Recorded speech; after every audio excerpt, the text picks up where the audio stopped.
ಎಪ್ಸ್ಟೈನ್ files ನ ನೀವು ನೋಡ್ಬೇಕಾ? Government ಇದಕ್ಕೆ ಡೈರೆಕ್ಟ್ ಆಕ್ಸೆಸ್ ಕೊಟ್ಟಿದೆ. ಯಾರು ಬೇಕಿದ್ರು ಈ ಒಂದು ಫೈಲ್ ಅನ್ನ ಓಪನ್ ಮಾಡಿ ಇದರಲ್ಲಿ ಯಾರ್ಯಾರು ಇನ್ವಾಲ್ವ್ ಆಗಿದ್ದಾರೆ ಎಲ್ಲಾ ವಿಡಿಯೋಸ್, ಫೋಟೋಸ್, ಹಾಗೆ ಚಾರ್ಟ್ ಹಿಸ್ಟ್ರಿ ಎಲ್ಲವನ್ನು ನೋಡಬಹುದು.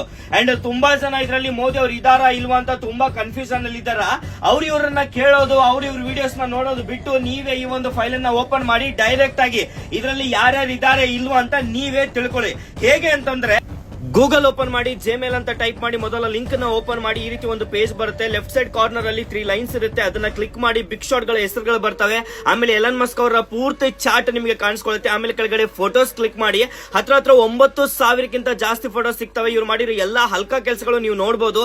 ಆಮೇಲೆ ಕೆಳಗಡೆ ಡ್ರೈವ್ ಕ್ಲಿಕ್ ಮಾಡಿ ಎಲ್ಲ ಇಂಪಾರ್ಟೆಂಟ್ ಫೈಲ್ಸ್ ನಿಮ್ಗೆ ಕಾಣಿಸ್ಕೊಳ್ತವೆ. ಆಮೇಲೆ ಯಾವ ಫ್ಲೈಟ್ ನ ಬುಕ್ ಮಾಡ್ಕೊಂಡ್ರು, ಅಮೆಝಾನ್ ಅಲ್ಲಿ ಏನೇನ ಬುಕ್ ಮಾಡಿ ತರಿಸ್ಕೊಂಡ್ರಿ ಇವರು ಎಲ್ಲವನ್ನು ನೀವು ನೋಡಬಹುದು. ತಡ ಯಾಕೆ, ಸರ್ಚ್ ಮಾಡಿ ಎಲ್ಲವನ್ನು ನೋಡಿ.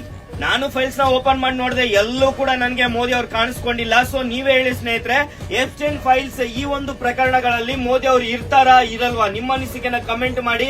ಅಂಡ್ ಎಪ್ಸ್ಟೈನ್ ಫೈಲ್ಸ್ ಬಗ್ಗೆ ನಿಮ್ಮ ಅನಿಸಿಕೆ ಏನಂತ ತಿಳಿಸಿ. ಹೆಚ್ಚಿನ ಅಪ್ಡೇಟ್ಸ್ ಗಾಗಿ ಹಾಗೆ ಕನ್ಫರ್ಮೇಶನ್ ಗಾಗಿ ನನ್ನ ಫಾಲೋ ಮಾಡಿ, ಮೆಸೇಜ್ ಮಾಡಿ.